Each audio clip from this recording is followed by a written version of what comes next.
We're going to talk a little about relapsed and refractory disease, but we're trying not to give a lecture. Our instructions are to show a few slides as a springboard, and we hope this will be interactive. Before we start, I want to get a feel of who's here and what's your area of expertise. Could you tell us your name, where you work, and what your role in AML therapy is? I'm Amy, and I'm an oncology nurse, primarily in infusion. Where do you work? Well, I just moved here, so I don't work anywhere. I came from Pennsylvania. Okay, great. Welcome to Minnesota. Thank you. My name is Natalie. I'm a nurse here at Southdale Hospital in the oncology unit. Where? In oncology at What? Fairview Southdale Hospital in the unit. In Minneapolis? I'm Luann. I'm a nurse practitioner in the Hennepin County Medical Center Cancer Center. Great. My name is Stacy. I'm a lab tech from the Hutchinson, which is a more rural hospital. Okay.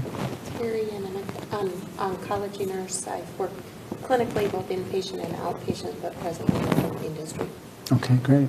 Nelly Bejanian, I'm from University of Minnesota. I'm out BMT, and I see myeloid malignancies. Okay, great. Malik Sazarian, also University of Minnesota, blood marrow transplant physician. Okay. My name is Sue, medical technologist at Hutchinson.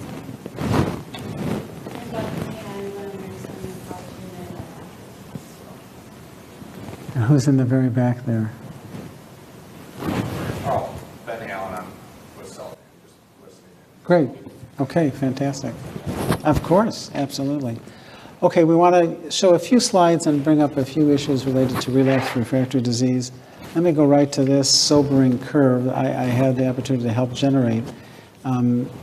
We asked a few years ago, what is the outcome once a patient with AML relapses? We have all these new therapies, we have transplant, we have high-dose chemotherapy, novel agents, and all of those were administered here. The truth is, when you look at non-selected large populations of patients, in one case almost 600 patients, in the other almost 200 patients, these are the facts, these are the real world data.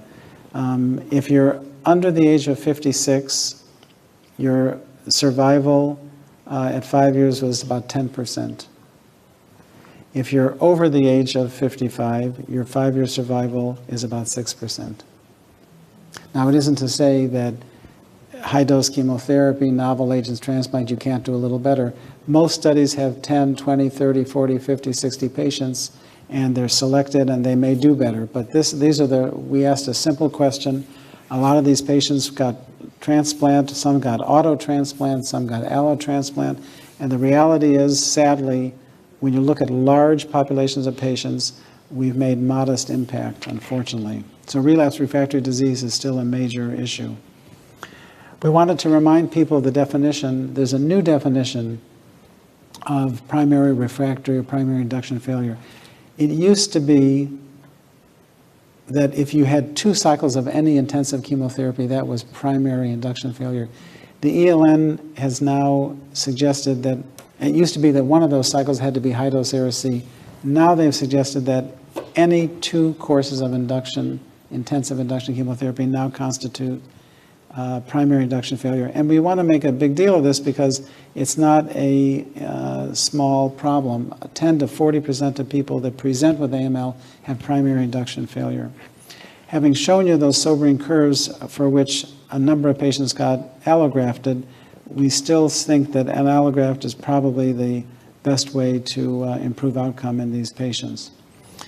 Now, our data generated. Megan Othis was the first author, who's a statistician in SWOG.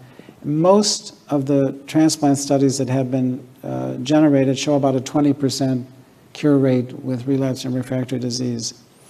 These data, for some reason, show a much better outcome. It may be that contemporary strategies, people are doing better. The literature suggests about 20%. This suggests 40, 45%. Aref, what do you think? I cannot say anything right now with this session because I have 2 or 3 BMT staff next to me. So I have to use I have to be very diplomatic about what I'm saying. But again, I think for us, this is a very tough population, like Marty said. And to see somebody living that long, is shocking, surprising, hopefully is encouraging. I mean, if you look at old data, single arm studies that talk about median survival of 9 months, 12 months, 15 months, probably the best study.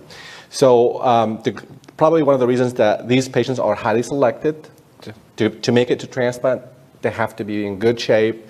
They have to live long enough to find a donor. So, I mean, if it takes us 2-3 months, at least at my institution, to find a donor, this patient made it 3 months before he get there. So I think it's highly, again, very selected group. We talked a bit about the fact that this slides, after 3 years, there's a lot of censoring. So I don't know what happened to those patients. Molly's paper is 10, 15 years. I mean, this is great data, shows that long-term, we are in trouble. I think there was a SWOG abstract also talking about 20% for frontline long-term survival. So I really think we are dealing with a bad disease. Yeah, and we're open to suggestions. I have to admit, I don't know about this. I'm skeptical about this. I'm even skeptical of the 20%. I don't think that 2 out of 10 patients with a bone marrow packed with leukemia that have an allograft are cured of their disease. That's what the literature says. Yeah, and I absolutely agree with that, despite being transplanter. So, because I'm looking at that too. And the reason being, some of it, it's highly selected group of patients, and if you count certain things that, like for example, Philippe Armand looked into, like if you count the DRI, if you are favorable and have little bit disease and you transplant them, maybe your GVL effect can be better for these people. But if you have adverse cytogenetics, monosomal karyotype, and you have active disease, there is no, even if it's in CR1 MRD negative, your expected survival is extremely poor. Another factor is, I mean, now I know reduced intensity conditioning changed a little bit, the profile TRM is less, maybe you are getting some benefit there in terms of survival, but also newer therapies are available, a lot of maintenance therapies are there. Some people use DLI prophylactically. I don't think it's just allograft alone effect, but there are a lot of confounders there. Yeah, I agree. Good point. Let's present a case which we'll use a little bit again as a springboard. This is the case of a 37-year-old woman, newly diagnosed AML, packed bone marrow, has a very proliferative disease. Her white count is 110,000, normal female karyotype. No major surprise given the white count. She's found to be FLT3 ITD positive. No favorable molecular abnormalities. She has an appropriate allograft evaluation, HLA typing. Her WHO classification is AML not otherwise specified. She's given induction chemotherapy with daunorubicin and cytarabine, high-dose daunorubicin. Her bone marrow, again, no surprise, given the FLT3 ITD had a large tumor burden, 60% blast. She's then given a second induction attempt, in this case with FLAG-IDA, and it works a little better. She's down to about 8%. There's been substantial cytoreduction. We should talk about this. This is a healthy discussion at the last half hour, what to do at this point. Some institutions proceed to an allograft, some do not proceed to an allograft. Anyway, in this case, she underwent an allograft, and unfortunately, no surprise, in a meager 4 months, she had a relapse. She was then offered a clinical trial with a second-generation FLT3 inhibitor. I actually would have tried to do that before the transplant to see if you can get that 8% to be eradicated, get her in a true molecular remission. She declined participation. This is not my patient. Her physicians decided to give her one of the weaker but yet available FLT3 inhibitors, sorafenib and azacitidine. Miraculously, she apparently achieved a complete morphologic remission and then underwent DLI, which we can talk about. And it's an interesting case, and it raises a lot of questions. The first question is, to me, what do you do in someone that has so-called, again, primary induction failure? They've had 2 cycles. They're down to 8%. Do you proceed to an allogeneic transplant, which we would hope has the highest likelihood of cure? Or do you try to give her a 3rd cycle of chemotherapy or some novel agent to try to cytoreduce her to a first true remission so that allografting will be better, which also raises the question of what to do about minimal residual disease. There's new data suggesting if someone has MRD before an allograft, they have the same dismal outcome as if you have fulminant active disease, showing the importance that most of our immunologic manipulations work best at a minimal residual disease state. What are your thoughts? It's a tricky situation. None of us liked that, usually that's the case. It all depends on how did you do it. If you went with a 7+3 and then you went with a triplet, whatever your favorable cocktail is, MEC, FLAG, CLAG, the third option is going to be nightmare, because what else are you going to use? You already used the high-dose ARC, you've already used punolog, you've already used anthracycline. So none of us usually like that situation. We've done sometimes clofarabine, we've done sometimes carbotopo, again.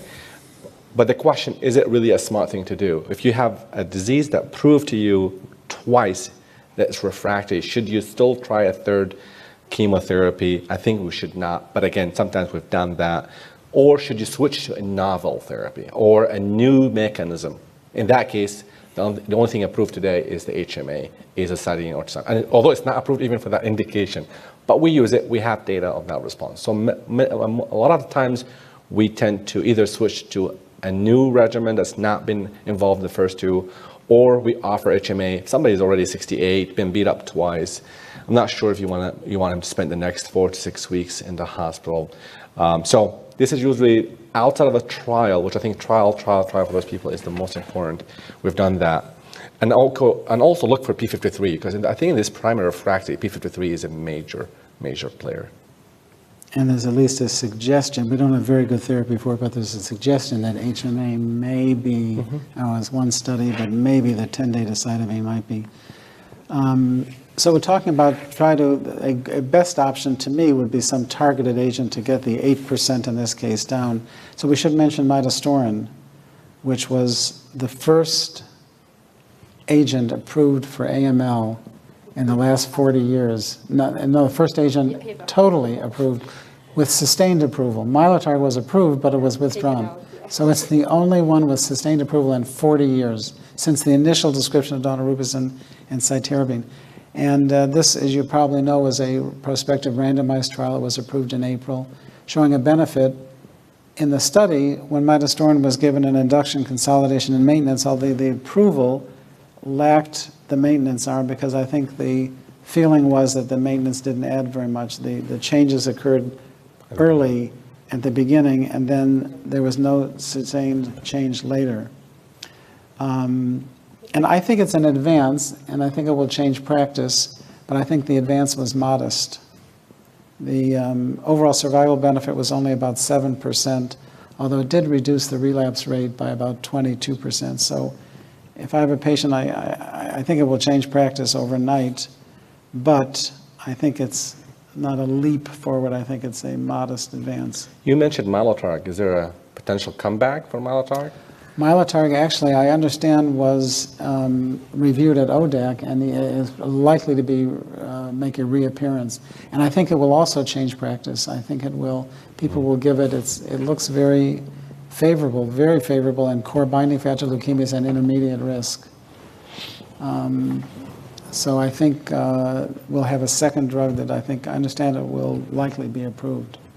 Let's talk about a couple of other agents that I think also are likely to be approved in the very near future. The first one I want to mention is CPX-351. This is an interesting drug because it's not really a new agent with a novel mechanism of action. In fact, it's an old agent, cytarabine and daunorubicin, not with a new mechanism, but with a new formulation. It's a lipid-soluble liposomal formulation. The theory is that, we infuse chemotherapy all the time, and it's barbaric in a way. We don't know what's happening in the cell. But there is some evidence to back up the claim, the hypothesis, that when these two drugs enter the cell at a fixed concentration to each other, that the cell kill is higher. And there was a prospective randomized trial, a big study, well done, showing a benefit in therapy-related disease. So this will be the second or third or fourth drug, I think, approved ever for AML with sustained approval, and the first approved for therapy-related disease. Today, so we have someone with therapy-related disease, we treat them the same, they don't do well. But I think that this is the first drug approved for those patients with otherwise fairly poor prognosis therapy-related disease. Aref, do you want to mention something about guadicitabine? Yes, my focus always, my passion is for elderly AML and unfit patients for chemotherapy. And I think guadicitabine is one of those new drugs. Hopefully, it'll be approved to make a difference. It's more powerful than decitabine. So the prodrug itself, it seems to be prolonging response, CR duration. That's a major one. So a lot of what we showed and we will show, it shows your response goes up. But the question is the duration going to last longer? Unfortunately, a lot of them is not. This is a drug that the survival, at least in the phase 2, is showing 1.5 year median survival compared to 8-10 months historical. So, but because it's more powerful, we are seeing more myelosuppression. So I think the phase 3 study will be very important. It's finished, it's done. Potentially this year, end of this year, maybe early next year. I didn't hear anything about submitting the data for ASH, unless it's a late abstract. But again, this is if it's showing survival benefit, I think this is going to change how we treat unfit patients for AML. And it's also 5 days infusion, just like decitabine. Three other agents I want to mention in the remaining time. Time is so short. Well, first I'd like to mention venetoclax. And actually, many of us are most excited about this agent, particularly in the non-targeted agents. We're excited about IDH inhibitors, which we'll talk about, which I think will be approved very soon, probably the next drug to be approved in the next few weeks, we understand. But venetoclax is approved for CLL. It's a BCL2 inhibitor, and it's turning out to be a really fantastic agent. There were 2 abstracts presented at the last 2 ASH meetings. 2 years ago by Courtney DiNardo at the MD Anderson Cancer Center for untreated older adults given HMA plus this oral BCL2 inhibitor, venetoclax. And Courtney and her colleagues reported a survival, no, the duration wasn't very long, 6 months, 8 months, something like that, but the remarkable about 80%. Interestingly enough, a very similar outcome was reported at the last ASH meeting by Andrew Wee from Australia. This time also untreated, also older adults, I believe, but this time not with HMA, but with low-dose cytarabine, which we've sort of abandoned, don't give much anymore. But somehow there's apparent synergism, and he also reported about an 80% outcome. So we've actually given it, we feel a little funny. There are times when we have a whole list of protocols, BET inhibitors, spliceosome inhibitors, other things that a patient's eligible for, and we have tended to give them HMA or LODAC plus venetoclax because we've been so gratified by some of the responses we've seen. We've only treated relapsed patients or refractory patients, so we're actually presenting an abstract. We'll submit an abstract next Wednesday to the ASH meeting. And I hope that we see that. I mean, it should be oral, because if you think of it, this is something that could change your practice. Meaning, the drug is available, you have data, only thing you need to get the drug is to be approved by the insurance. So I hope that this shows up again, because we've seen the new frontline data, but the relapse is really something we're craving for. There's very few data. No, I think we've treated 28 patients. We're reporting on 23 or 24. So we'll see. It's a small study, but we're very excited about it. Do you want to say a word about SGN? So SGN, vidastuximab, it's a good drug. It's a monoclonal antibody with a new conjugate. So it's almost like the new or beefed up Mylotarg that we've talked about it. I think the response rate as a single agent is great, and as a combination is even better. The problem is toxicity. Apparently the curse of Mylotarg and potential SOS or VOD is coming back with this drug. So there's a hold right now until they figure out, the company figured out what's going on. Is it a BMT? Is it a non-BMT patients? They're saying that they've seen it also in non-BMT patients. So they're trying to figure out where to go from here. It's really, last ASH, I think this was the main drug of all. If you've seen the oral abstracts, MDS, AML, it was the main drug. So hopefully we hear good news. Actually, because I'm the PI of these studies in our site. So for elderly group of patients, they saw in combination with azacitidine, substantially higher infectious complication. they took out the study is closed. And the upcoming one was going to be with 7+3 induction chemotherapy, but because they saw substantial increase of infection even with hypomethylating, unfortunately it's good drug as a single agent for relapsed refractory, like 40% responses, but company is not comfortable moving forward. Thank you, Nila. I agree with you because I think it's not always about response. You need this nice balance of response, toxicity, and duration. And finding the balance is the tricky part. Let's talk a little bit about there's some of the new FLT3 inhibitors and then IDH inhibitors, and we'll see if people have questions. There are these three second-generation FLT3 inhibitors that look much more potent than the first generation. I think these are really the drugs that's going to change how we deal with FLT3 positive or mutated AML. Short of midostaurin is probably the weakest drug. If you look at the data as a single agent, there's almost no patient has achieved CR or PR. Sorafenib, there is some efficacy, although probably a bit better than midostaurin, but definitely way less than the others. Quizartinib, gilteritinib, and carnelitinib are probably the most powerful drugs. I think they're going to change the way we treat the AML. It's going to take a while to change the front line, but the relapse refractory AML and maybe the post-BMT, I'm sure you guys have done some of those trials. Kettering is running phase 3 trial actually, and we are having a little hard time because and I know it's not impressive, it's phase 1 study coming from the Boston group when they use after FLT3 positive AML as a post-transplant maintenance, 95% disease-free survival at 1 year. That's almost unheard of for FLT3 with sorafenib, which is the weakest FLT3 inhibitor. So, but now CTN is running, I don't remember, one of the second generation. Mark Levis is the PI, exactly. and I think it's gilteritinib. And the control group is going to be no inhibitor. It's going to be harder for the patient, but we'll see how it goes. It'll be harder from practice, I'm sure. Exactly. I know. Although we have no evidence, it's true. Yes. The truth is we have not a shred of evidence that post-transplant FLT3 inhibitors do anything. Having said that, if it's your patient or your relative, we're hoping that there will be some benefit, but I hope it's not hard to randomize. I know it's a huge interglobal. Mark told me about it recently, and I think hopefully it's an interesting study. Let's talk super briefly about IDH inhibitors, which I think will be next to be approved. My understanding is they may be approved, the IDH2 inhibitor, at least in the next couple of weeks, or maybe even sooner. Our institution has to be very involved in the development of these agents. They are remarkable. They're oral agents.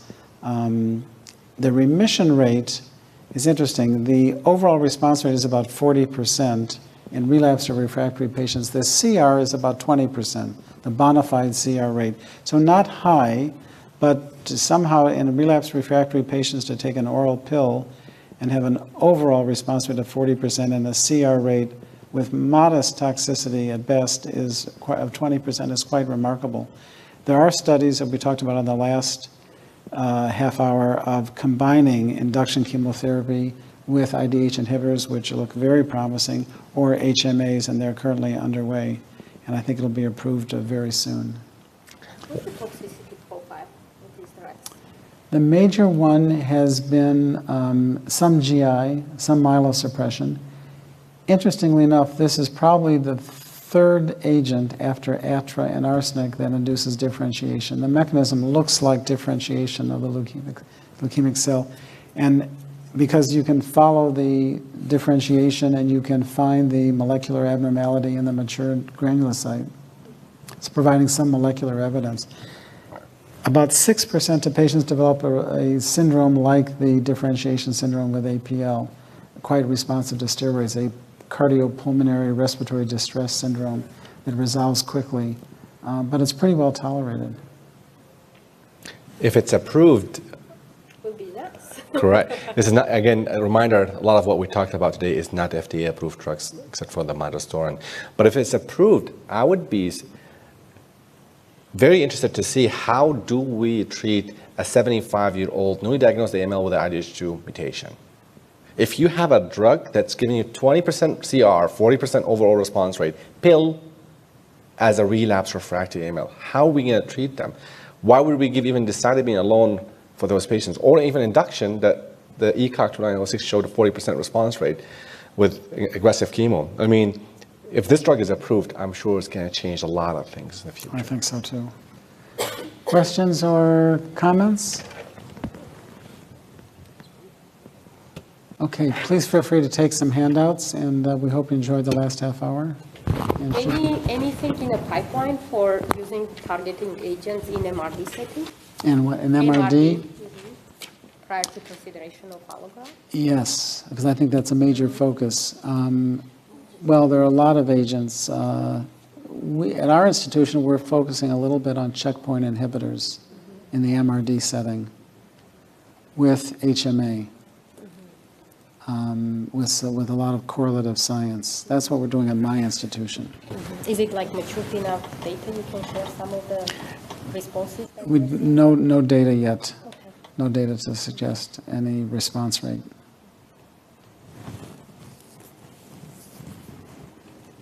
Okay, we're being told we have to stop.